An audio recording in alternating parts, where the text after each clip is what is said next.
The first snow of the season was not just falling on Boston, it was suffocating it.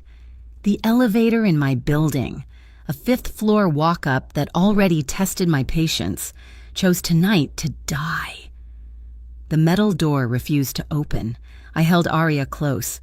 She was 7 months old and burning up. I tasted panic, metallic and cold. I hit the fire escape. The wind whipped the snow into my face as I descended 5 flights of freezing metal steps. My breath plumed in the air. Aria's small body was limp against my chest. The infrared thermometer I had jammed in my pocket beeped again when we hit the sidewalk. The red numbers flashed. 103.1 degrees Fahrenheit. That sound was not just a beep. It was the siren signaling the end of my carefully constructed life. I burst through the automatic doors of the emergency room, skidding on the sanitized linoleum. The smell of antiseptic and sickness hit me. A familiar wall of institutional despair. I clutched my daughter, a triage nurse, her face etched with exhaustion, looked up from her screen. Her eyes were flat. She asked the question I had rehearsed for. "Where is the child's father?" I looked her straight in the eye, my voice as steady as if I were closing a compliance deal. "He's not in contact." The lie slipped out. Smooth and practiced, I had become an excellent liar. Aria's tiny heart hammered against my ribs, a frantic, syncopated rhythm that felt like judgment. We were rushed back. The fluorescent lights overhead hummed a merciless, buzzing tune. They were too bright. They exposed everything. A young doctor, his badge reading Dr. Ramirez, approached us. He was kind, which was worse. He spoke calmly, explaining the tests, the urgency. "We need a paternal medical history. Miss Harper, it is critical for treatment." He looked at Aria, now whimpering under the harsh lights. Then he used the word that cut through the sterile air like a shard of ice: meningitis. It landed in the room and shattered the remaining fragments of my composure. "I am Elena Harper. I am 31 years old. I am a compliance lawyer. My entire career is built on identifying risk and mitigating it. I build firewalls. I write the manuals that keep corporations from imploding." Yet here I was, standing in the epicenter of my own personal implosion. I looked at the forms the nurse had handed me, a stack of liability waivers and insurance queries. I clutched the pen. In my old life, I read contracts that moved millions of dollars. Tonight, I was just praying my healthcare deductible was manageable. A little dark humor flickered inside me. Hoping for good insurance is always more practical than hoping for a miracle. And I needed a miracle. My daughter's life depended on it.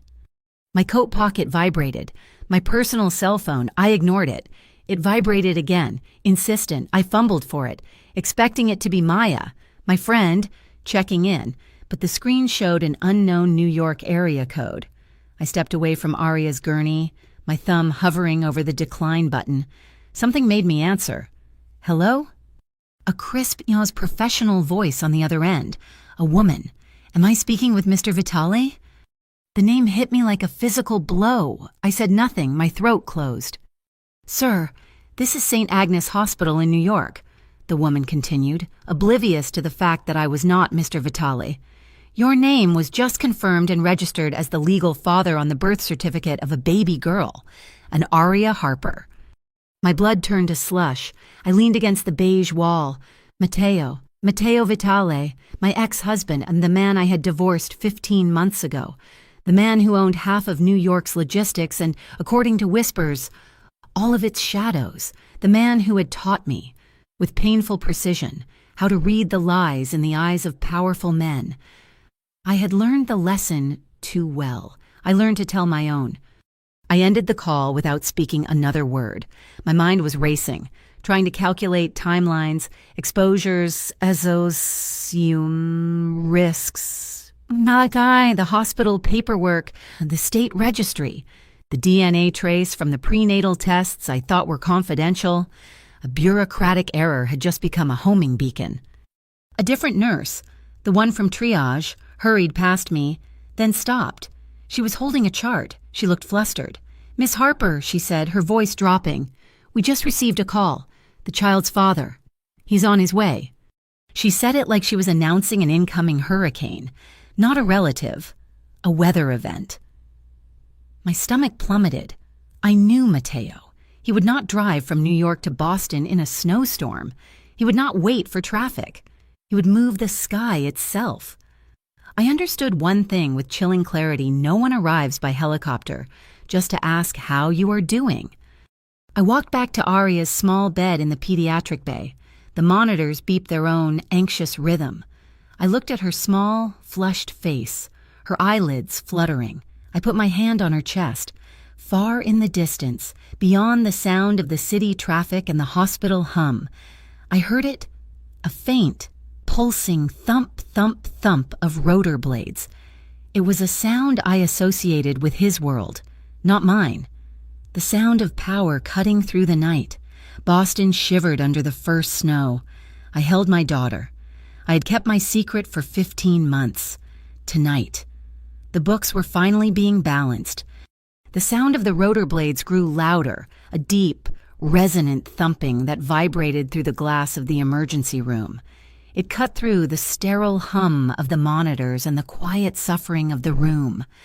It was the sound of inevitability. It was the sound of his world.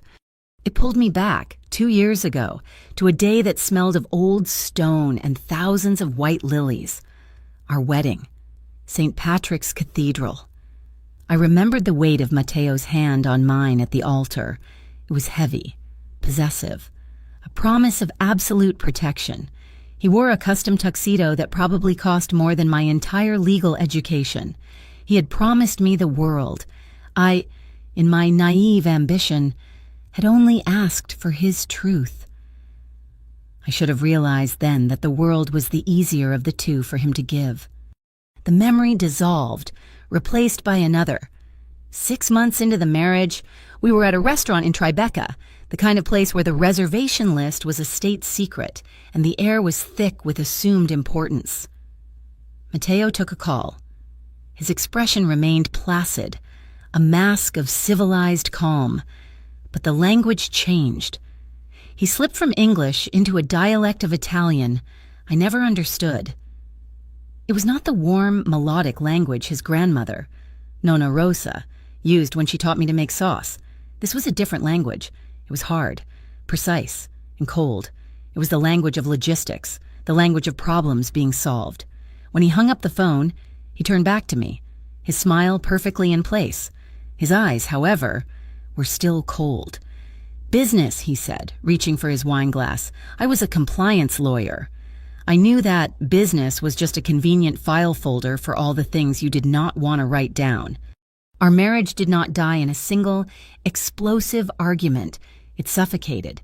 It died slowly, starved of oxygen. Mateo loved me in the only way he knew how, by building walls around me, brick by brick, secret by secret. He called it protection. He curated my reality, filtering out the harshness of his world. But I am a person who needs truth to breathe. I need to see the exits. I need to know the risks. His protection felt like a beautifully furnished prison. His silence was not a comfort, it was a void. I met Dana Cross at a legal compliance seminar in Manhattan. I was still Elena Vitali then, a name that opened doors and, more often, silenced entire rooms.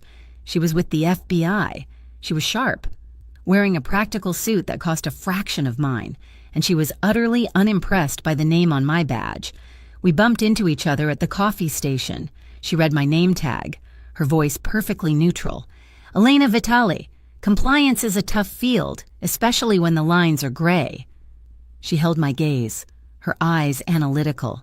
"Be careful you do not compliance yourself into a corner you cannot litigate your way out of." It was not advice. It was a warning. A small seed of ice planted in my gut. That seed sprouted 3 months later, a car bomb in Brooklyn. The media called it a construction accident, a stray gas line explosion. It was a Tuesday. I knew Vitali Holdings had a massive logistics depot 3 blocks from that intersection. When Mateo came home that night, hours late, His expensive cashmere overcoat smelled faintly of smoke and chemicals. He kissed me, his lips cold. He said he was held up in meetings. I looked at the man I had married, the man who had promised me the world, and I finally understood. I was not his partner. I was his most valuable hostage, the one he kept safe, not for her own sake, but as collateral. I left 2 weeks after that. I packed one suitcase, took a cab to Penn Station, bought a train ticket to Boston, and never looked back. I did not know I was pregnant. I found that out 6 weeks later, in a free clinic, my world tilting on its axis all over again. Aria, my secret, my anchor, my reason. I called the only person on earth I trusted, Maya Brooks. She's a pediatric nurse, my best friend since college. She is pragmatic, loud, and fiercely loyal. She is everything the Vitale world is not. She found me this apartment. She held my hand while I gave birth. She became my fortress of one. Now, my life is here. An apartment on the 5th floor. The heating is terrible, and the pipes knock. My job is at a small financial firm, reviewing paperwork that is mind-numbing in its absolute legality. The pay is barely enough. The bills pile up on my kitchen counter like pending indictments. I have a dark little joke. I tell myself I swapped a gilded cage for a hamster wheel. I use coffee to replace sleep, and I use debt to replace savings. But it is mine. The air, thin as it is mine to breathe. The truth, however grim, is my own. I had been so careful, for Aria's safety, when she was born. I left the line for father's name on the birth certificate aggressively blank. I filed it myself. I knew the law. Or I thought I did. I underestimated the system. I forgot about the prenatal tests, the genetic screenings I agreed to, desperate to know that this tiny life inside me was healthy. The hospital, following some new public health mandate I had not tracked, had cross-referenced the prenatal DNA data with the birth registry, a bureaucratic error, a statistical anomaly. A tiny thread of data I missed, a red thread that led the entire New York St. Agnes hospital system straight back to Matteo Vitale. Matteo is not just a rich businessman, he's a power broker. Vitale Holdings is the legitimate face, the fleet of trucks and the portfolio of real estate that glitters in the daylight. But the real money, the real power, is gray. It is the influence that stops investigations, moves politicians, and makes problems like car bombs disappear into construction accidents. The helicopter noise is here. It is no longer in the distance. It is directly overhead, a deafening pulse that vibrates in my chest, mimicking Aria's frantic, monitored heartbeat. I look at my daughter, her small body vulnerable under the humming fluorescent lights. I thought I was protecting her by hiding her. But what is safety if it costs you the truth? What is truth if it gets you killed? The ethical questions I used to debate in law school are no longer theoretical. They are here, in the antiseptic air of the emergency room, and they are waiting, just outside the door, for the man I ran from. The thumping overhead was no longer a distant vibration. It was a physical weight, a presence pressing down on the roof of the hospital. The deep, percussive sound of the rotor blades was loud enough to vibrate the glass in the window frames of the emergency room. Then, it stopped. The thumping was replaced by the high, descending whine of turbines spooling down. A moment later, a gust of wind and displaced snow blasted the automatic doors of the emergency entrance, forcing them open. 2 Boston police officers, their faces pink from the cold and etched with confusion, stumbled inside. They looked young. Out of their depth, they were followed by a hospital security guard who was speaking frantically into his shoulder radio. "I do not care who he is," the guard was saying, his voice cracking with agitation. "You cannot land a Sikorsky on the roof. This is a civilian medical facility. This is not a helipad." A man in a dark, perfectly tailored suit I did not recognize stepped past them. He was not Matteo. He was built like a heavyweight boxer, and his eyes were flat and cold. He just looked at the security guard. He did not speak. The security guard stopped talking. Then Matteo Vitali walked in. The snow from outside seemed to follow him, swirling at his heels before the doors hissed shut, cutting off the whine of the turbines. He was wearing a black wool overcoat, custom-made, unbuttoned, revealing a dark suit that was immaculate. He was exactly as I remembered him, and yet he was entirely different. The 15 months we had been apart had not softened him. They had carved new lines of authority around his eyes and mouth. He looked, as he always did, like a man who had never been told to wait. He moved as if the laws of physics, and certainly the laws of the Commonwealth of Massachusetts, were merely suggestions he was currently choosing to ignore. The entire emergency room, a place defined by its own controlled chaos, seemed to fall silent, holding its breath. His eyes swept the room once, a comprehensive, dismissive glance that took in the police officers, the medical staff, and the other patients. The glance dismissed them all as irrelevant. Then his eyes landed on me, and then they moved lower, to the small, blanket-wrapped bundle in the pediatric gurney. He walked toward us. He did not rush. His steps were deliberate, measured, eating up the sanitized linoleum floor. He stopped at the foot of Aria's bed. He just looked at her. The world simply stopped. The beeping of the monitors, the distant shouting from another bay, the quiet sobbing of a woman down the hall, it all faded into a dull, distant hum. He just stared at our daughter. He was silent for 1 second, 2 seconds, 3 seconds. His face, which I had only ever seen as a mask of controlled, strategic calm or, briefly, of calculated anger, was completely undone. It was not just recognition. It was revelation. He looked like a man who had been colorblind his entire life and had just, for the first time, seen the color red. He looked like he was listening to a piece of music he had never heard before, something profound, like a hymn. Finally, slowly, he raised his eyes to mine. The raw, unguarded emotion was gone, shuttered away, replaced by an intensity that burned right through me. His voice was low, a deep rumble that I felt in my chest more than I heard with my ears. "Elena," he said, "you gave my world a heartbeat." It was the most beautiful sentence I had ever heard, and it was the most terrifying. It was a confession of love. It was a declaration of ownership. It was sweet, and it was a profound threat. Before I could find my voice, Dr. Ramirez, the young physician from before, approached. He looked intimidated by the man in the suit, but his professionalism held. He was holding Aria's chart. "Mr. Vitali, I am Dr. Ramirez. Your daughter is extremely sick. We strongly suspect bacterial meningitis. We need to perform a lumbar puncture immediately to confirm the diagnosis and identify the pathogen." Matteo's gaze snapped to him. The strategist was back. "What do you need?"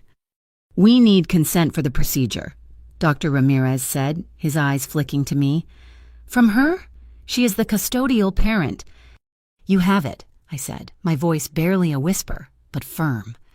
"There is another issue," the doctor continued, his brow furrowing with genuine concern.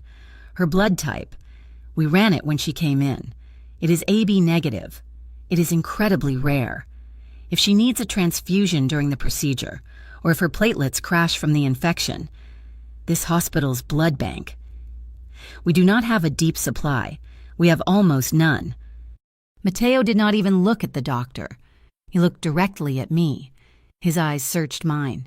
"Is she AB negative?" I nodded, unable to speak. "Like you," I managed to say. He turned away from me, pulling his phone from the pocket of his overcoat. He did not raise his voice.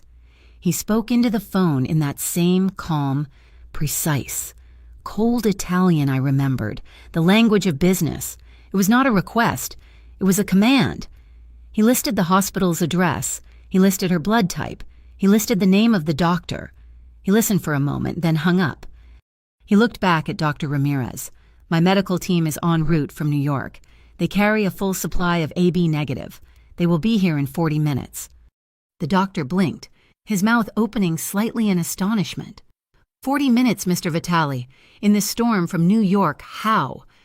"They will be here," Mateo stated. It was not a guess. It was a fact, like gravity. I almost smiled, a bitter, dark twitch of my lips. I remembered an old joke Maya and I had, that in New York, the Mafia could get you blood faster than you could get a pizza delivered, apparently. It was true. As if the room were not already crowded enough with ghosts and power plays. The automatic doors opened again. This time, it was not a hospital staff. It was a woman in a soaked, practical trench coat. Her dark hair was plastered to her head by the wet snow, but her eyes were sharp and missed nothing. Dana Cross, from the Federal Bureau Investigation. She walked directly toward the two bewildered Boston police officers, flashed her badge, and said something I could not hear. The officers nodded, looking profoundly relieved to hand this jurisdictional nightmare to someone else. Dinah walked over to us. She ignored Mateo completely, focusing on me. "Miss Harper," she said, her voice crisp and official. "We picked up satellite and radio chatter about an unsanctioned aircraft landing at a civilian medical facility. I am here to assess the security breach." "A security breach," I repeated, my voice flat. We both knew it was a lie. This was not about Federal Aviation Administration violations. This was about him. Dana's eyes met mine. Her gaze was clear, unwavering. She did not have to say it. Her presence here, this fast, was a message. I see this. I am here. You are a lawyer, Elena. You are one of us. Stand on the right side of the line. Mateo finally turned to her. He regarded her with a look of mild, detached curiosity, as if observing a new species of insect. "Agent Cross," he said. He knew her name. Of course he did. He probably knew her blood type, too. "Thank you for your concern. The security breach is my daughter. She is ill. I am here to ensure she receives adequate care. You are welcome to stay, but you are in the way of the medical staff." It was a dismissal, absolute and cold. Dana did not flinch, but she took a small step back, her gaze never leaving me. "I will be right outside." As she turned, my phone buzzed. No, not my phone. It was Mateo's. He was holding his own phone, staring at the screen. A text message had come through. He read it, and for the first time, I saw that mask of absolute control crack. He did not look angry. He looked cold. A lethal, Arctic cold that was far more terrifying than any rage. "What is it?" I asked, a new dread creeping up my spine. He looked at me, his eyes dark. "My phone, the one associated with the hospital call, the one they used to contact me. It just received a message." He did not show it to me. He just spoke the words, translating them. It is in Spanish. It says, "A child is a beautiful key. It opens every treasury." I stopped breathing. It was not just a hospital error. It was a leak. Someone at St. Agnes, or someone here, they had seen him arrive. They knew. They knew about Aria. My secret, the one I had kept for 15 months to keep her safe, was now the very thing that had put a target on her back. She was not just a baby. She was leverage. Mateo's face hardened, the brief moment of paternal awe completely gone, replaced by the man I recognized, the strategist, the capo. "This ends now," he said, his voice a low command. "As soon as she is stable, you are both coming with me. We go to the Westchester compound. You will be safe there. I will have a full security detail. No one will ever touch you. No one will ever touch her." He was offering me the gilded cage again. Protection, walls, secrets. "An absolute safe house," I whispered, the words tasting like ash on my tongue. "That is what you called our apartment in Tribeca." I looked at him, the father of my child, the stranger I was once married to. "I appreciate the offer, Mateo, but I will not move from one prison to another. There is no place in your world that is safe from the truth." His jaw tightened. "The truth? The truth is that she is my daughter, and she is a target. That is the only truth that matters tonight." Mr. Vitale, Miss Harper, Dr. Ramirez was back, his face pale. He was holding a clipboard and a tray. On the tray was a long, terrifyingly thin needle. "We cannot wait any longer. We have to proceed. The private blood supply is on its way, but the infection will not wait. We need to know what we are fighting." He held the clipboard out to me. "I need your signature for the lumbar puncture." I looked at the paper, a list of risks: infection, bleeding, nerve damage, death. I am a lawyer.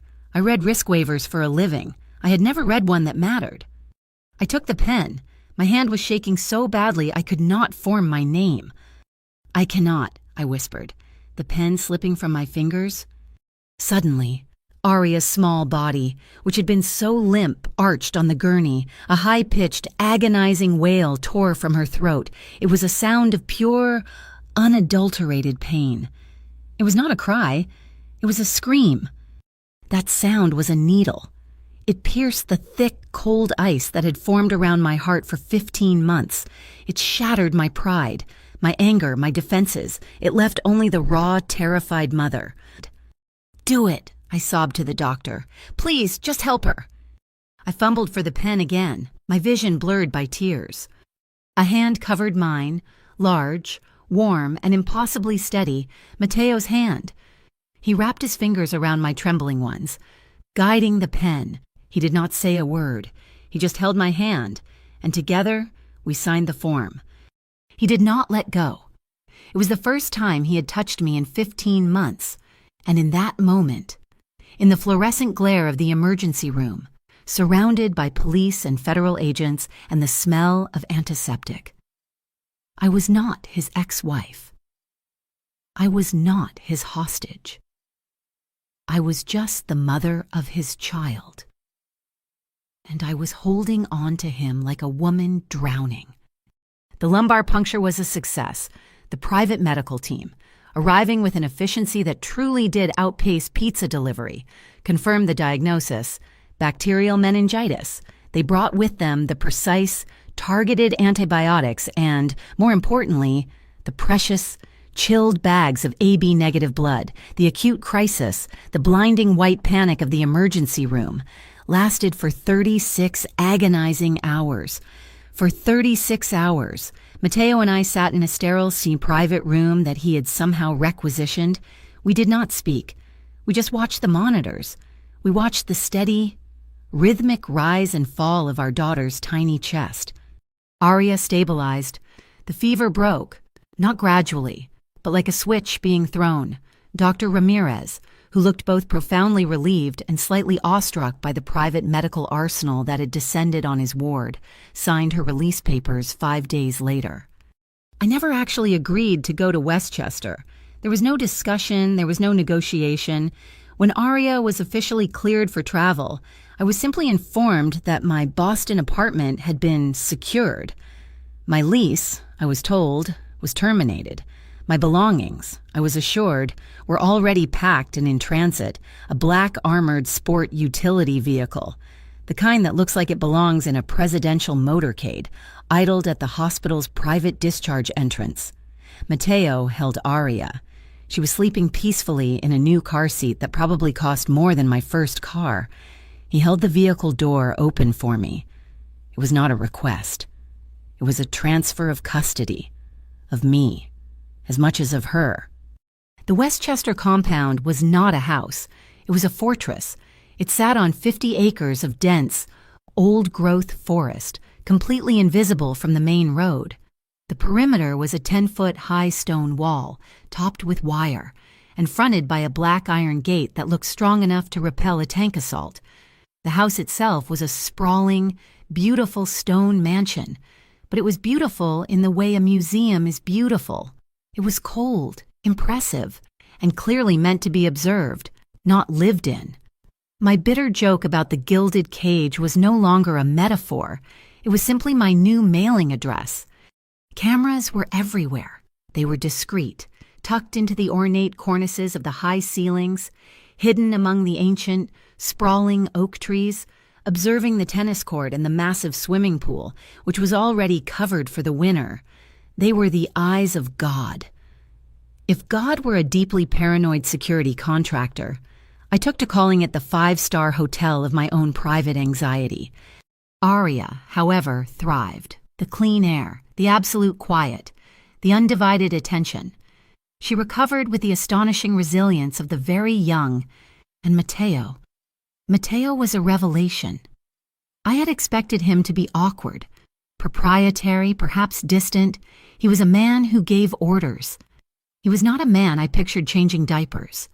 I was wrong. He was meticulous. He learned her schedule within a day. He held her with a confidence that felt innate. He spoke to her, not in the hard, cold Italian of his business, but in the soft, melodic dialect I remembered, the language his grandmother used for lullabies and recipes. He would sit with her on the floor of the massive, sunlit nursery, a room I learned he had built months ago, just in case. He would just watch her for hours, as if he were studying a masterpiece. It was profoundly disarming. It was terrifying. This was not the man I ran from. This was a man I did not know. The cold strategist, the man who moved the sky, was still there. I saw him every time he took a call, his face hardening into that familiar mask of command. But this father, this man was gentle. He was present. My defenses, the high, reinforced walls I had spent 15 months building around my heart, began to feel flimsy. I watched him make her laugh, a small, gurgling sound that echoed in the cavernous, perfectly decorated room, and I felt a dangerous, stupid warmth spreading through my chest. I felt myself softening, and that, more than anything, made me erect the barriers again, higher and stronger this time. Matteo did not hide the threats from me. Not this time. That, perhaps, was the most significant change. He treated me less like a liability and more like a senior consultant. He explained the new landscape over dinner one night. The dining room table was 20 feet long, carved from a single piece of dark wood. We sat at one end, Aria in a new high chair between us. The absurdity was not lost on me. "The message you saw at the hospital?" he said, cutting his steak. He did not look up. It was from Los Reyes. It was a name I knew. I knew it from news reports and FBI bulletins, a cartel, powerful, ruthless, and expanding. "They are not my primary problem," he continued, his voice calm, "but they are opportunistic. They smell blood in the water. They see Aria as a new door, a new way to pressure me." "Pressure you for what?" I asked, my voice flat. "Access, my logistics network. My ships, my trucks, they want to move their product through my legitimate channels. And you said no." He gave me a look that said this was an obvious and stupid question. I do not deal in that product. It is bad for the real business. It attracts the wrong kind of attention. "As opposed to the right kind of attention?" I asked. My sarcasm was a thin shield, but it was the only one I had. "That," he said, placing his fork down, "is the other problem, the commission. La Comisión, the council, the commission, the old guard, the capos of the East Coast families. I had only heard the name whispered before. They are not happy," Matteo said. "They see me as too corporate, too clean, too legitimate. They see my refusal to play by the old rules, their rules, as disrespect. They want me to bend, to lower my flag. As they say, they are using the Los Reyes pressure to leverage their own demands." "So you are being squeezed," I said, the lawyer in me analyzing the power dynamics. "The cartels on one side and the old guard on the other. And a third," he added, sipping his water, "the Manhattan district attorney. He has been trying to build a case against Vitali Holdings for 2 years. He does not care about the gray area. He wants the legitimate assets. He wants the whole thing. He is using the whispers from the commission and the violence from Los Reyes as his excuse. He wants to paint me as a racketeer so he can seize my real estate, my ports, my company. It was a 3-front war, and my daughter and I were now standing squarely in the middle of it. Dana Cross did not visit the compound. She was far too smart for that. She met me in town at a small, crowded coffee shop in Tarrytown. I had been allowed to go, though I was followed by 2 men in a black sport utility vehicle. They sat at a table by the window, sipping espressos and pretending not to watch my every move. "It looks good on you," Dana said, her eyes flicking to the expensive, Matteo-provided coat I was wearing. "It is a rental," I lied. Look, Elena, she said, leaning in. Her voice was low, urgent. You are in a unique position. You are inside. You are a lawyer. You know what is legal and what is not. I am not asking you to wear a wire. I am just asking for harmless observation. Schedules, names, who visits the compound. Help us build the case against Los Reyes. And in exchange, I asked, stirring my coffee. In exchange, when we move, we make sure you and the child are protected. We can offer you a new life. Witness protection. A new life. Another cage. Just one run by the government. No, I said, my voice firm. I am not your informant, Dana. Think about your daughter. She pushed, her eyes hard. I am, I said, standing up. He is her father. I will not be the one to send him to prison. She looked disappointed, but not surprised. That wall you are hiding behind, Elena, it is his. One day he will decide it is not worth protecting you anymore. Call me then. I walked out. The presence of Mateo's men behind me a strange, unwelcome comfort, but I knew she was partly right. I was a compliance lawyer. I believe in documentation. That night, I bought a new, encrypted laptop using a masked credit card. I started my own file. I made notes on every call I overheard, every visitor, every shipment schedule, not for Dana, not for the Federal Bureau investigation, for me, for Aria. It was my own personal insurance policy, my documentation for the bad day I knew was coming. The bad day arrived sooner than I expected. I was walking with Aria in the extensive back gardens, a rare, warm afternoon. I heard a faint, high-pitched buzzing sound. I looked up. A small, dark drone was hovering above the tree line, its camera lens a dark, unblinking eye pointed directly at us. I grabbed Aria, shielded her small body with my own, and ran back to the house, screaming for the guards. Within an hour, the compound was on a full lockdown. Mateo was incandescent with a cold, controlled rage. They are testing the perimeters, he said to his head of security. He doubled the guards, more men, more cameras. He brought in a specialized team with anti-drone technology, strange-looking rifles that fired radio frequencies. My anxiety, which had just begun to settle into a low hum, flared into a full-blown panic. He had upgraded my nightmare. The next day, his cousin arrived, Lorenzo Vitale. I had met him only a few times during my marriage. He was younger than Mateo, handsome in a slick, unsettling way, with a smile that was too wide and eyes that were too narrow. He moved with a restless, snake-like energy.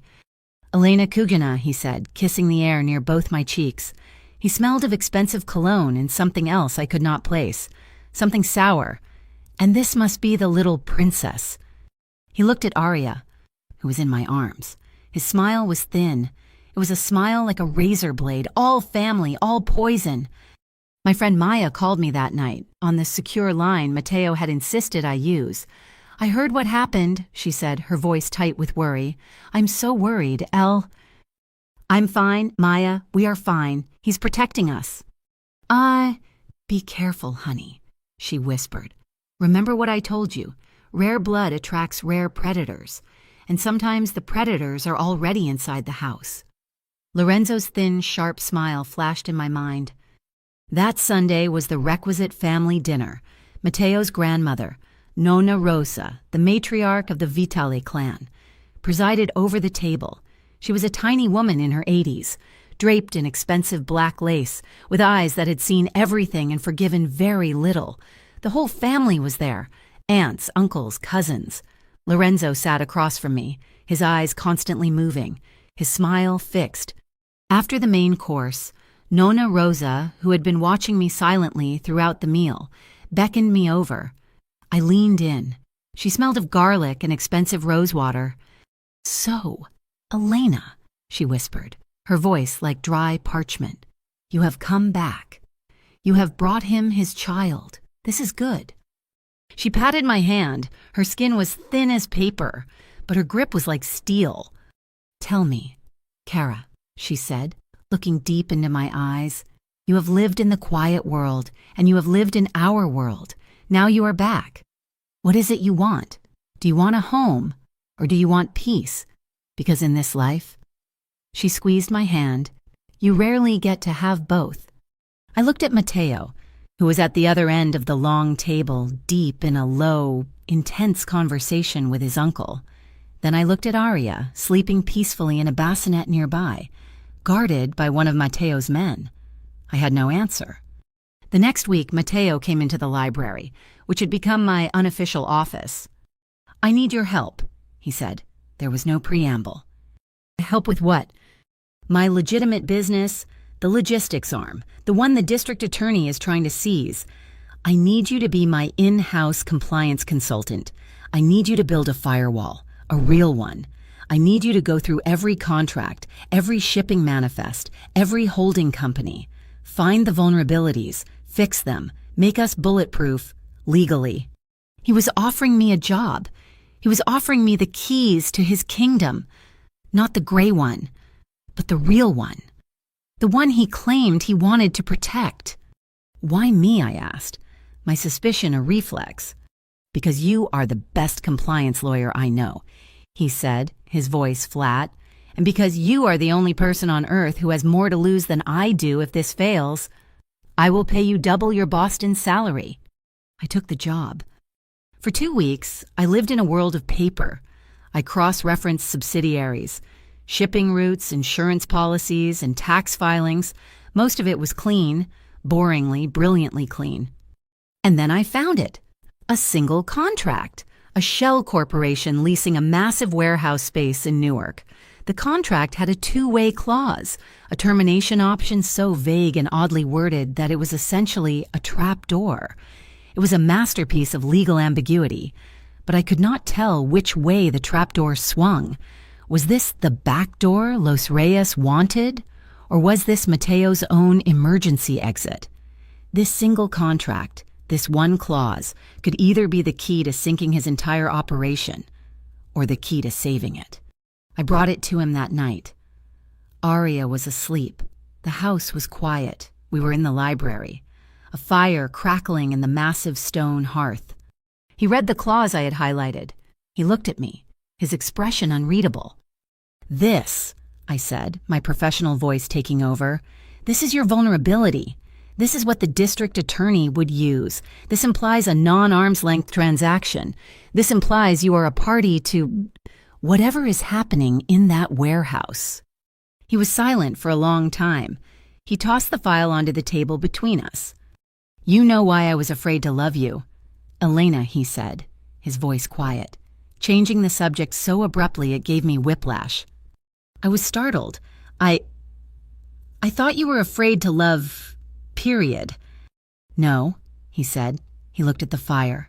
"I was afraid to love you, because in my world, love is not a strength. It is a target. It is leverage. The moment I love something, it becomes my enemy's greatest weapon. I kept you safe by keeping you in the dark. I kept you at a distance so no one could see how much you mattered." He looked at me, his eyes filled with a raw, painful honesty I had never seen before. "And now? Now I have a daughter. I have this small human I would burn the entire world down for. I have given my enemies the perfect weapon, and I gave it to them by loving you."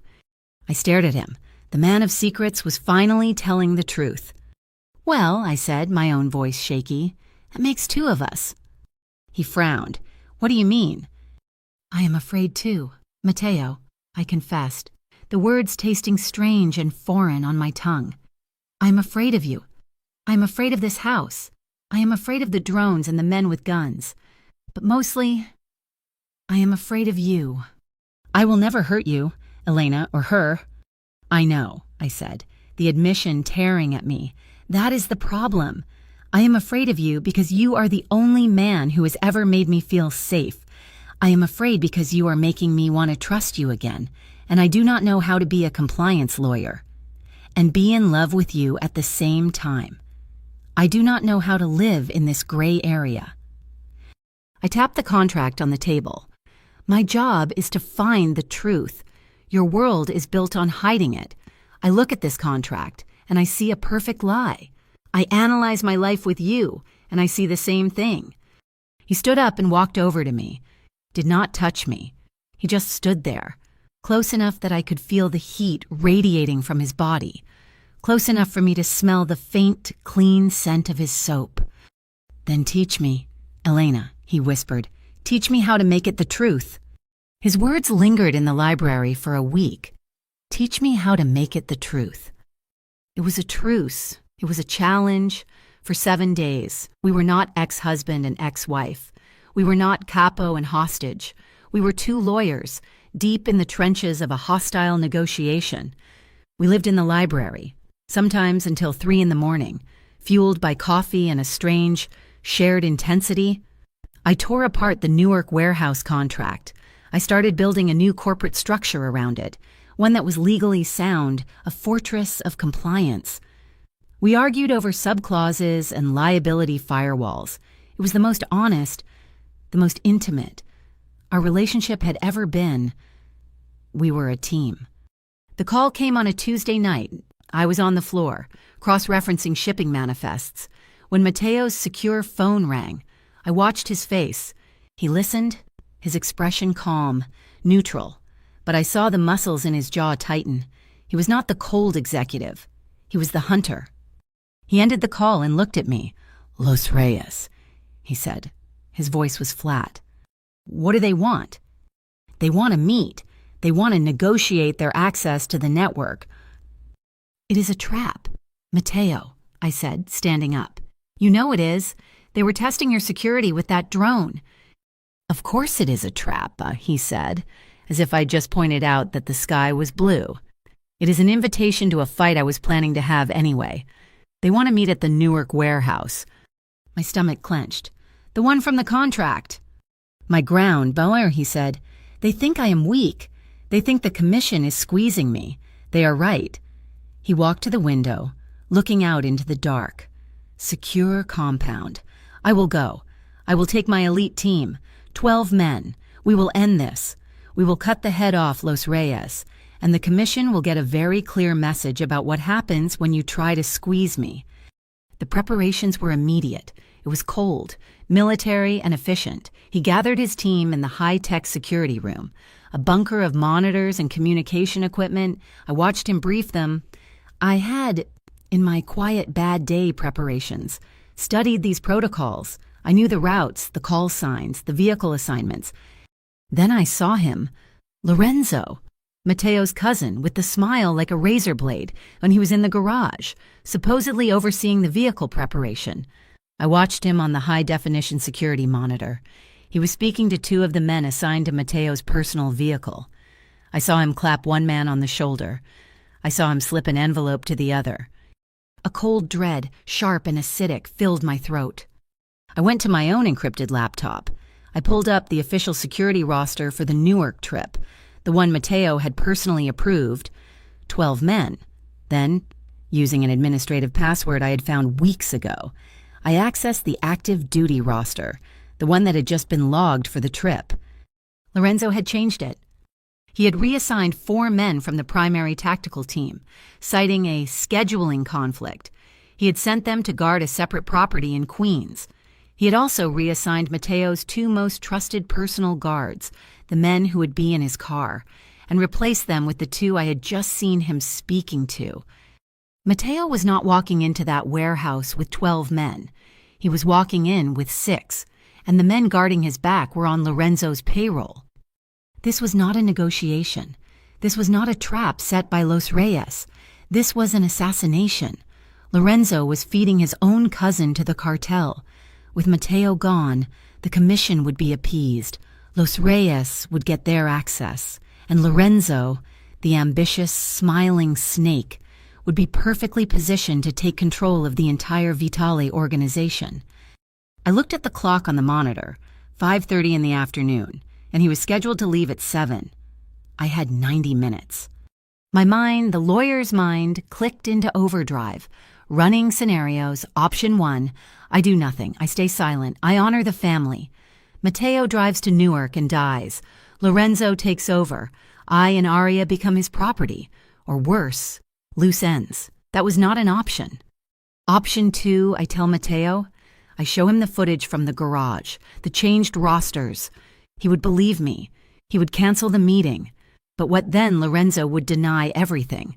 The threat from Los Reyes would remain. The commission would still be pressing him. The war would not end. It would just simmer. And Mateo would be forced to fight a battle on yet another front. Against his own blood. It would make him harder, colder, more isolated. Option 3, I call Dana Cross. I give her everything. The warehouse, the time, the names. I tell her Mateo Vitale is meeting the Los Reyes cartel. The FBI raids the meeting. They arrest Los Reyes. They arrest Mateo. They arrest everyone. Mateo goes to prison for the rest of his life. He would see it as the final, unforgivable betrayal. I would be a rat. I walked into the nursery. Aria was asleep in her crib, her small chest rising and falling in the soft light of the baby monitor. I thought of Nona Rosa's question. Do you want a home or do you want peace? I realized in that moment I wanted neither. I wanted justice. And justice in this world was a messy, complicated thing. It was not about winning. It was about harm reduction.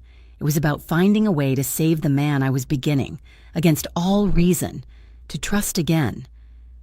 But it was also about breaking the cycle. I formulated a new option, option 4, the cross trap. I went back to the library and picked up my encrypted phone. I dialed the number I had memorized. Agent Cross, I said, my voice as cold and steady as I could make it. Elena. She sounded surprised. I was wondering when you would call. You wanted information. I have it, tonight, 7 o'clock. The Vitale warehouse in Newark. The address is already in your files. Who is meeting? Her voice was sharp, professional. The entire leadership of Los Reyes, I said. They are having a major operational meeting, dividing territory. This is your chance. Dana, you can cut the head off the snake. You can make your career. A pause. And Mateo Vitale? Will he be there? I have no information regarding Mr. Vitale's schedule. I said, the lie smooth and practiced. My information is about the cartel. This is a gift. Take it or leave it. How do I know this is not a setup? You do not, I said, but I will give you this. They are using the south loading bay. That is their only entry and exit. Hit them hard and hit them at 7:05. They will all be inside. I hung up the phone before she could ask another question. I had given her the target. I had given her the time. I had given her the entry point. But I had not told her about Lorenzo, and I had not told her about the old freight elevator on the north side of the building, the one I had found in the original architectural plans, the one that was not on any of the new security schematics. Now, I had to save Mateo. I ran to the security room. He was there, putting on a lightweight armor vest under his suit. You cannot go, I said, my voice breathless. Elena, we have discussed this. It is handled. No, I said, grabbing his arm. It is not. It is Lorenzo. He cut your team. I saw the rosters. You are not going with 12 men. You are going with 6. And the men in your car? He paid them off. He's sending you to die. Mateo. He stopped. He did not ask how I knew. He did not doubt me for a second. He just stared at me, his eyes turning to black ice. That ambitious little snake, he whispered. He thinks he can take my chair. So cancel, I begged. Please, stay home. We can deal with him. No, he said, turning back to fasten the vest. If I cancel, I am weak. The commission sees me as afraid. Los Reyes wins. Lorenzo wins. You will die, I screamed. 6 men is enough, ain't kay nasimad reaching for his jacket. No, it is not I. I did something. The words tumbled out. I did something to stop it, to protect you. He froze, his jacket halfway on. What did you do, Elena? I called Dana Cross, I whispered. His entire body went rigid. He turned to face me, and for the first of my life, I saw him look truly murderous. You did what? I told her Los Reyes was at the warehouse, I spoke quickly. my words tripping over each other. I told her they were meeting at 7.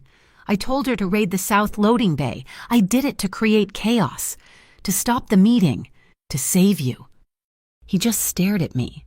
The anger in his eyes did not fade, but it was joined by something else. Calculation, a cold, brilliant strategic light. You told her Los Reyes, at 7 at the South Bay, he repeated, thinking aloud.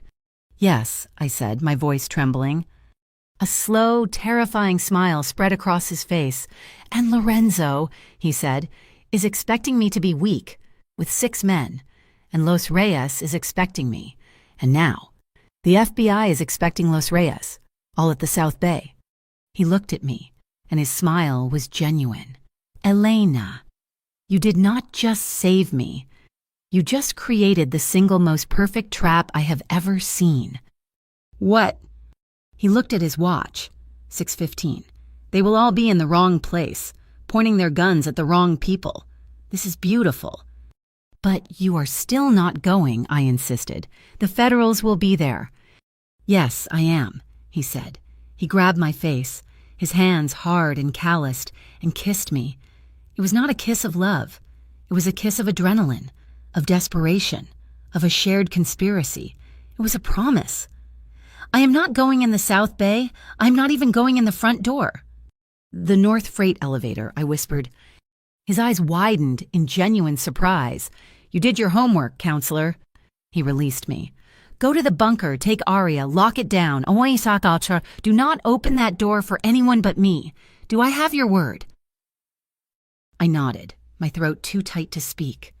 You promised me dinner, I managed to say, my voice breaking. I always keep my promises. Elena, he said, and then he was gone. I did exactly as he said. I took my sleeping daughter, a bag of her essentials, and my encrypted laptop, and I locked us in the steel-reinforced panic room hidden behind the wine cellar. I had access to the full security feed. I watched. My heart hammered against my ribs so hard I thought it might break. At 6:59, I saw 2 black sport utility vehicles. Mateo's reduced team. They did not go to the South Bay. They glided into the shadows on the north side of the building, disappearing from my view. At 7:02, 3 more vehicles arrived. Los Reyes. They parked brazenly in front of the South Loading Bay. At 7:04, I saw muzzle flashes, bright white sparks on the infrared feed, coming from the warehouse, targeting the Los Reyes cars. Mateo had not waited. He had hunted them. At 7:05, just as I had planned, the world exploded. FBI tactical vans swarmed the entrance. Sirens blaring, lights flashing. They descended on the South Loading Bay. It was absolute chaos. Los Reyes was pinned, caught in a 3-way fight. They were being hit from inside by Mateo's men, and from outside by the federal agents. Lorenzo's compromised guards must have been in the middle, completely confused. Their plan shattered. I could not breathe. My hands were shaking. I picked up the secure phone and dialed the one number I had insisted on keeping the private cell of Dr. Ramirez from Boston. Elena, what is wrong? He answered instantly. I need you, I said, my voice shaking. Westchester, now. And I need you to call the private team from New York, the ones who came before. Tell them it is a code red. Tell them to bring blood, AB negative. Elena, with what is happening? Just come, I begged, and hung up. I watched the feed for another 20 minutes. The fighting stopped. The federal agents were in control. They were pulling bodies from the warehouse. They were arresting the survivors. The power map of the East Coast had just been violently redrawn. I heard it before I saw it on the camera, the sound of Mateo's helicopter. It was not waiting for an all clear. It was landing, fast, on the main lawn. The compound doors burst open. Mateo's men, the ones who had survived, carried him in. He was conscious, his face a mask of gray pain. His left arm and shoulder were soaked in blood. They did not take him to the bunker. They took him to the dining room. They laid him on the massive 20-foot polished wood table, the one where Nona Rosa had asked me about peace. I ran to him. The medical team was not here yet, and he was bleeding. He was pale. His eyes found mine. He managed a grim, painful smile. "See?" he rasped, his voice weak. "Home for dinner." The private medical team arrived. My pizza delivery. They swept in, efficient and silent, turning the antique dining room into a field hospital. Dr. Ramirez was with them, his face pale but focused. They cut away Mateo's suit and shirt, a single bullet wound, through the shoulder. It was clean, but it was deep. He had lost a dangerous amount of blood. They worked. I stood in the doorway, holding Aria, who had woken up and was watching the strange lights with wide, curious eyes. The smell of antiseptic and blood filled my home.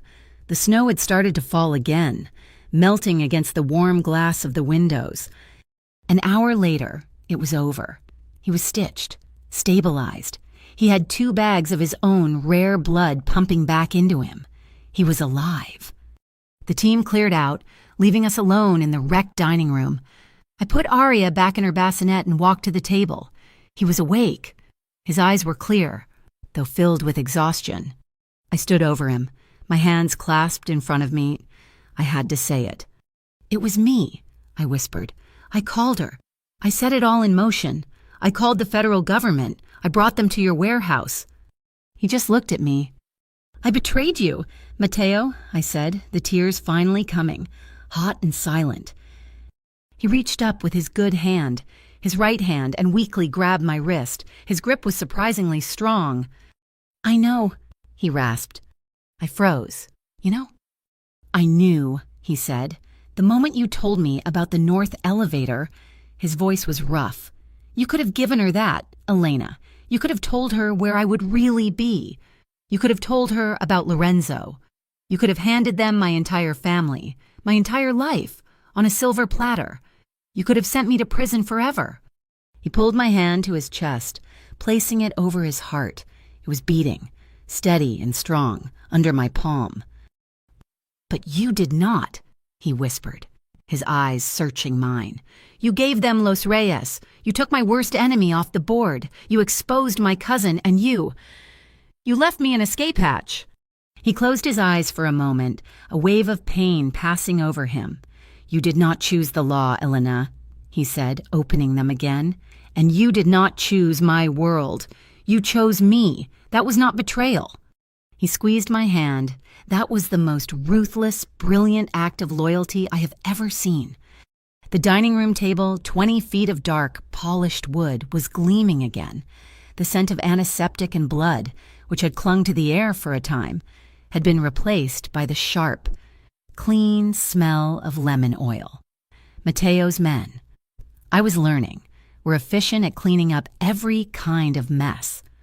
The room where my ex-husband had nearly bled to death was once again just a room, pristine and silent, waiting for a dinner party that would never come. Mateo was upstairs. He was sleeping. His shoulder was tightly bound, the bullet wound clean, the stitches precise. Dr. Ramirez, bless his civilian heart, had stayed for 6 hours, monitoring his vital signs before finally, reluctantly, accepting a ride back to Boston in one of Mateo's armored cars. Mateo was weak, but he was alive.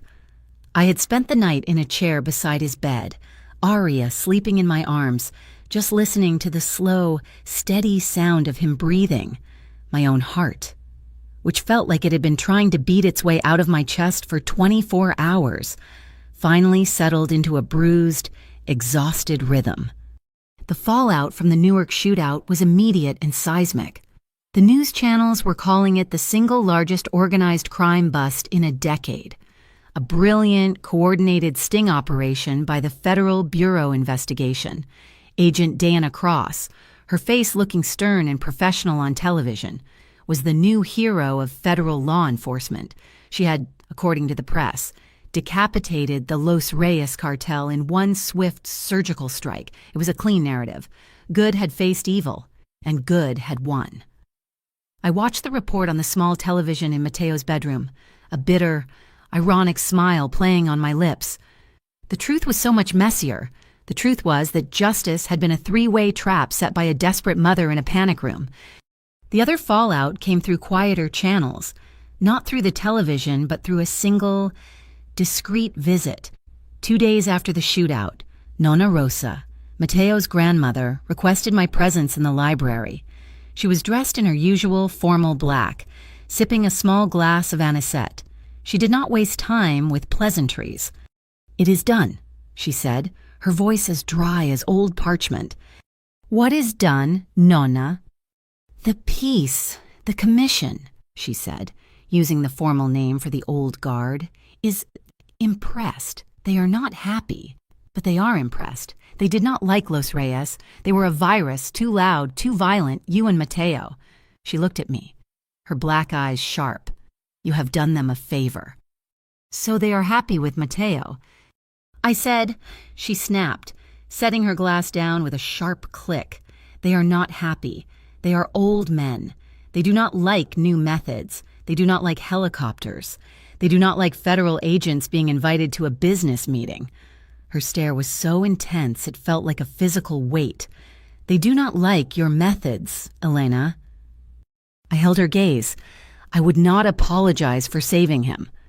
"But," she continued, a small, grim smile touching her lips, "they are, above all, practical men. They have offered a truce, a conditional peace." "What are the conditions?" "Mateo will pull back from the gray areas. The ones that cause this noise, the ones that bring the federal government sniffing at our doors, he will consolidate. He will focus on the legitimate businesses, the logistics, the real estate. He will give up the vulnerable ports." "He will be giving up power." I said. It was a statement of fact. "He will be trading power," Nonna Rosa corrected, her voice like steel. "In exchange, the commission offers something far more valuable. They will sanctify this territory, Westchester, this compound, this family." Sanctify? They declare it sacred ground, off limits, no business, no violence, no vendettas. They are giving their word, the old word, that no harm will come to this house. They are guaranteeing the safety of the child, of your child. She leaned forward, the scent of anise sharp between us. "They are guaranteeing your peace. Elena, the peace I asked you about, they are, I think, a little afraid of you. They do not understand a woman who can command the federal government like an attack dog. They want you and the child to be happy and quiet." I understood. This was not a truce. It was a surrender. They were terrified of the new world, a world where a compliance lawyer with a cell phone was more dangerous than a crew of soldiers. My next meeting was with the other side, Dana Cross. I met her at the same coffee shop in Terrytown. This time, my security detail, 2 new men who looked like they were carved from granite, stayed in the car. Mateo had granted me that small circle of trust. Dana looked tired, but she was glowing with triumph. "Eliana," she said, sliding into the booth, "you did well. The Bureau is very grateful. Los Reyes is finished. We have a dozen of their top lieutenants in custody, and they are all singing, desperate to make a deal." "I'm glad I could help," I said, my voice noncommittal. "It is not over," as she said, leaning in. "We're building a massive case. We do not just want the cartel. We want the entire network, the infrastructure they were trying to use. We want Vitale Holdings." My blood ran cold. "I told you, Donna Erie, I am not your informant against him." "He was there. Elena Wissa, we know he was. We found his blood at the scene. AB negative. It is a rare type. We just cannot prove it was his. We cannot place him inside the warehouse during the shootout. We need you." Here it was, the final, terrible choice, the line. "No," I said. "Elena, think about what you are doing. This is your one chance. You and your daughter. A clean break. Witness protection. A new life. Completely free." "I have a life," I said, my voice hard and clear. "And I will not be the one to destroy the lives of 500 innocent people just so you can get a headline." She looked genuinely confused. "What are you talking about?" "The logistics company," I explained, leaning in, my voice low and intense. "Vitale Holdings. It employs over 500 people. Truck drivers, warehouse workers, mechanics, data entry clerks. They are not criminals. They are working class people. trying to pay their mortgages and feed their families, you seize that company. You destroy their lives. You put 500 families on the street. That is not justice. Dana, that is just collateral damage so you can win a prize. She stared at me, her mind clearly processing this new angle. I will testify, I offered. I will give you a signed, sworn affidavit. I will tell you everything I know about Los Reyes. I will detail how they approached me, how they threatened me with the drone, how they planned the meeting. I will give you enough to put them away for life. But my testimony ends there. I will not discuss Vitale Holdings. I will not discuss Matteo Vitale. I will not place him at the scene. That is my line. Dana was a good lawyer. She knew when she had gotten the best deal she was going to get. She nodded slowly. You are drawing a very dangerous line, Elena. I am a compliance lawyer. Agent Cross, I said, picking up my coffee. Drawing lines is my entire job. You get Los Reyes, that is the deal. When I returned to the compound, the house was quiet. I found Matteo in the library, his arm in a black sling, his other hand moving a mouse across his desk. He was working. Lorenzo, I said, standing in the doorway, what happens to him? Matteo did not look up from the screen. He's gone. Gone where, prison? He finally raised his head. His eyes were cold. The vulnerable man from the dining room table gone. The capo firmly in his place. Prison is a state institution. This was a family matter. My grandmother handled it. The old way. The old way? He is disavowed, Matteo said, his voice flat and devoid of emotion. She held a meeting with the family. She excised him. His name is not to be spoken. His assets are frozen. He is in exile. He has no money, no protection, no family, and no name in our world. He looked at me. That is a sentence far worse than any prison. He will spend the rest of his life looking over his shoulder. Justice has been served. I thought of Lorenzo's slick, razor-blade smile. I felt nothing. Matteo kept his word to the commission, and he kept his word to me. The next morning, he called me into the library. The Newark warehouse, and he said, the contract, the back door, shut it down. I was stunned. Shut it down just like that. Terminate the lease. Pay the penalty. We are out. I am handing you the keys, Elena, the real ones. He gestured to the computer. I want you to restructure the entire compliance division.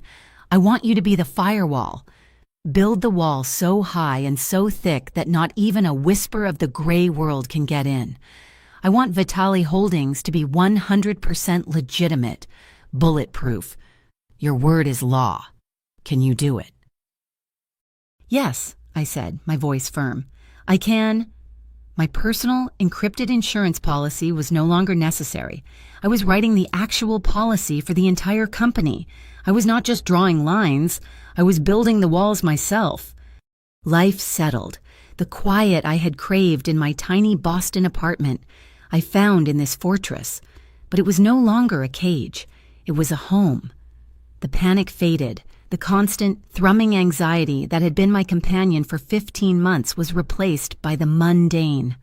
Beautiful rhythms of a new baby, the smell of warmed milk, the soft click of the baby monitor at night, the quiet, domestic arguments over who would give Aria her bath. Matteo's shoulder healed. The sling came off. He was strong. One afternoon, about a month after the shootout, I was in the nursery. Aria was 9 months old. She was holding onto the wooden railing of her crib, her small legs wobbling beneath her. She was trying to stand. She pulled herself up, her tiny face tight with concentration, held on for one glorious, unstable second, and then fell back down with a soft thump on her diaper. She did not cry. She just grunted, gripped the bars, and tried again. Matteo walked in, his footsteps silent on the thick rug. He stood beside me, his good shoulder brushing mine. We watched her. She tried again. She pulled herself up, her legs shaking. She stood, she wobbled, and then she let go with one hand, turning to look at us. Her mouth opened in a wide, triumphant, toothless grin. She had done it. It felt like a pact, a silent treaty. Each of her small, unsteady victories was a promise. We were learning to stand, too. We were learning to build a new life, one not based on secrets and fear, new one. That night, after Aria was asleep, we sat in the library. The fire was crackling. It was a comfortable silence, no longer freighted with unspoken words. "We need rules," I said, breaking it.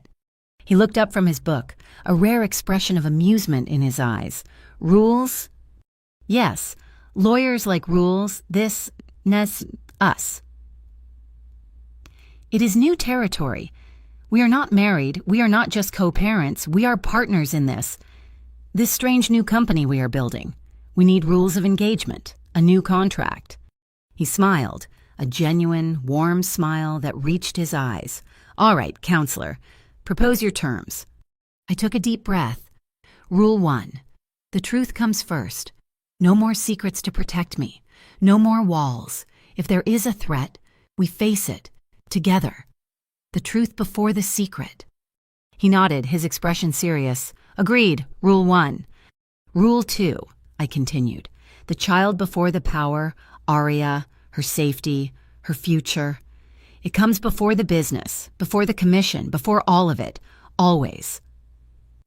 "That is the easiest rule you will ever write," and he said, his voice soft. "Agreed. Rule 2. Rule 3. I paused. This was the hardest one, the one that meant everything. "If you ever have to choose between loving me and controlling me, choose loving me." He closed his book and set it down on the table. He stood up and walked over to me, kneeling in front of my chair so our eyes were level. He took both of my hands in his. His gaze was steady, the gray in his eyes clear and honest. "That is the rule, Elena," he said, his voice a low, rough whisper. "That is the only rule that matters." I looked at our joined hands. I was a compliance lawyer. I knew that justice was not always about punishment. Sometimes, justice was just redefining the terms. It was about canceling the old toxic contract and having the courage to write a new one. And for the first time, I believed this one might actually last. 1 year, it passed like a lifetime and like the blink of an eye. 12 months of firsts. Aria's first word was, predictably, Papa. Her second, and by far her favorite, was no. Maya, my wonderful, pragmatic Maya, assured me this was the standard operating procedure for every American toddler, who quickly learns that no is the single most powerful word in the English language. We were no longer defined by 2 cities. My tiny 5th-floor walk-up in Boston was a distant memory. The Westchester compound, which I had once bitterly called the 5-star hotel of my anxiety, was no longer a fortress. It was simply home. The high stone walls that I once saw as a cage now felt like a boundary, a necessary line between the world and our family. The quiet was no longer suffocating. It was peaceful. Boston and New York City were no longer 2 separate, warring territories. They were just 2 stops on the same train line, 2 poles of the same stable life we were building. We were married on a warm Saturday in late September, 1 year after the night in the emergency room. We did not hold it in a cathedral. We held it in the backyard, on the lawn, under the ancient oak tree where I had first spotted the Los Reyes drone. This time, there were no ambassadors. There were no politicians, no judges, no men with cold eyes and gray intentions. The guest list was barely 30 people. Maya was my maid of honor. She wore a ridiculous lilac dress I had picked out, and she cried so hard she ruined her makeup before I even made it down the aisle. She held my hand, squeezing it, her eyes full of a relief so profound it was almost painful. Nonna Rosa sat in the front row, dressed in her customary black lace. She held Aria on her lap. Aria, who was now walking with a determined, unsteady gait, wore a tiny white dress and was far more interested in the old woman's antique pearls than in the ceremony. We did not have a priest. We asked Dr. Ramirez to officiate. He had become a friend, a man bound to us by that shared night of adrenaline, antibiotics, and AB-negative blood.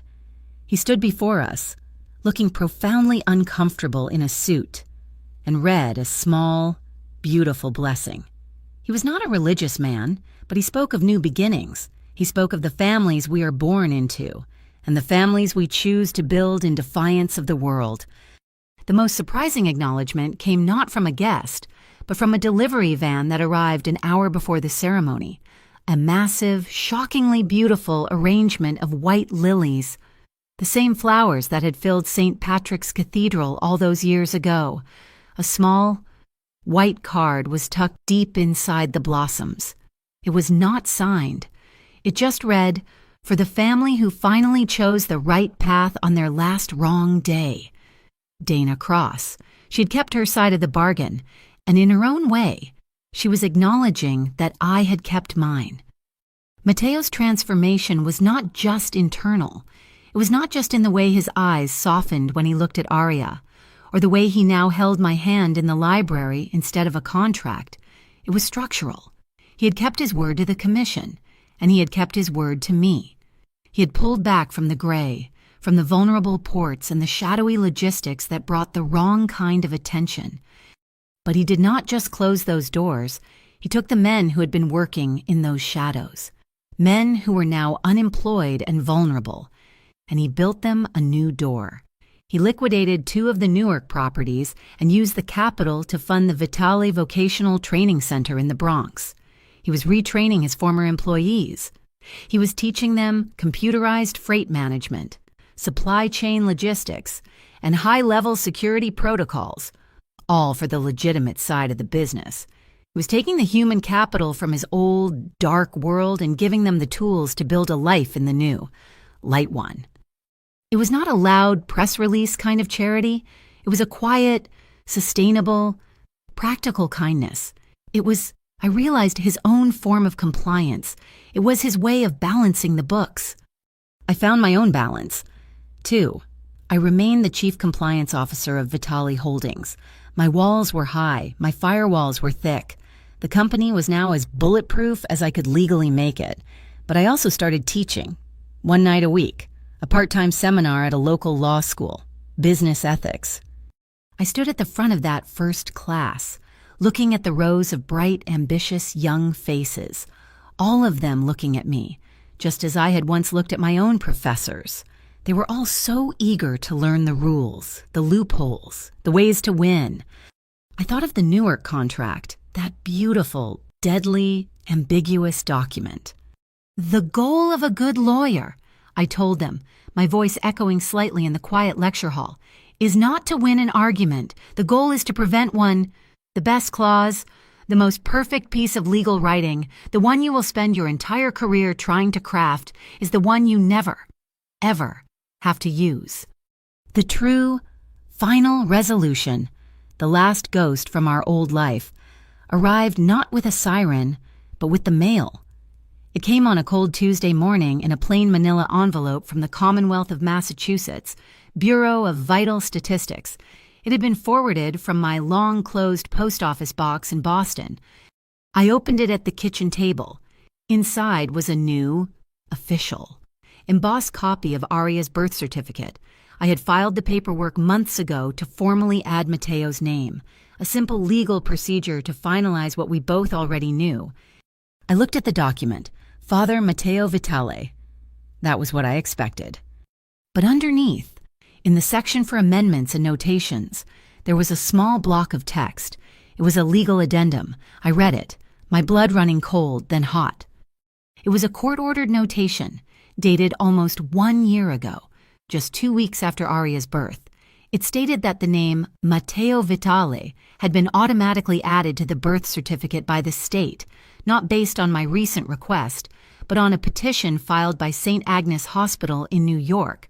The petition cited a confirmed genetic match from a mandatory state DNA screen, cross-referenced with prenatal tests I had taken in Boston. I dropped the paper on the table. My hands were shaking. The call. The night Aria was sick. The nurse's voice in my ear. Mr. Vitale, we are St. Agnes Hospital. Your name was just confirmed as the father. I had assumed it was a coincidence. I assumed they had somehow found his name as my emergency contact, or breached my divorce records. But this meant something else entirely. It meant the hospital in Boston, where Aria was born, had followed that new public health mandate I had barely registered. They had submitted her prenatal DNA scan to the state registry. The state had run it, and the system, in its cold, bureaucratic, automated efficiency, had found a match in the New York medical database from Mateo's own records. The phone call that had brought him to Boston, the call that had started this entire, terrifying, beautiful cascade of events, the call that I thought was a 1 in a million chance. It was an administrative error, a bureaucratic mix-up, a piece of automated paperwork, filed by a clerk in a basement office who I would never meet. That single, mundane, clerical error had been the lightning strike. It was not fate. It was a filing mistake. It was the typo that saved our lives.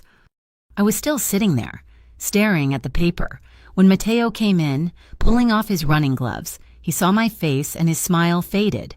"Elena, what is it? What is wrong?" I could not speak. I just handed him the certificate. He read it, his brow furrowing in confusion. Then he read the addendum. His eyes widened. He looked at me, then back at the paper. Then he started to laugh. It was not a small chuckle. It was a deep, genuine, booming laugh that filled the kitchen. "A filing error," he said, wiping a tear from his eye. "A clerk in Boston checked the wrong box."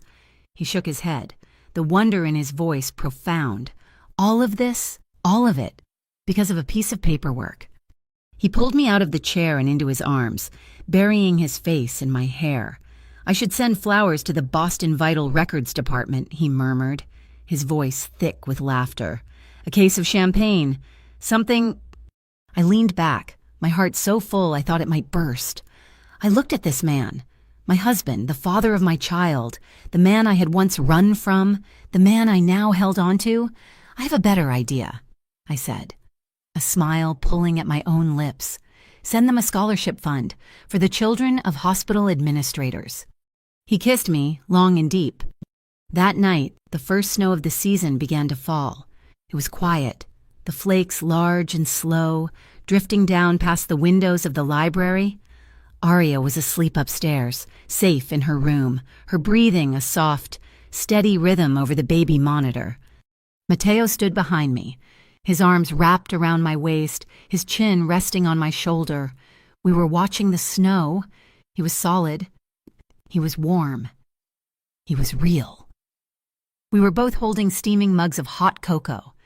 I used to think happiness was like the snow, something pure, perfect, clean, and untouched. I was wrong. Happiness is not sterile. It is not clean. It is not a perfect, unbroken sheet of white. Happiness is this. It is the complex, messy, beautiful mixture. It is the warmth of the cocoa in my hands. It is the solid strength of the arms around me. It is the faint, silvery scar on his shoulder that aches when the weather turns cold. It is the memory of the fear and the knowledge of the scars we both carry. Happiness is not an absence of problems. It is just the quiet, daily, ruthless decision to choose the right thing. One more time, and then one time after that. Thank you so much for listening to this story. We would love to know where you are tuning in from. So please leave a comment below and share your thoughts. If you enjoyed this, please subscribe to our channel Mafia Boss Stories, like this video, and give us extra support by hitting that hype button so more people can hear this story.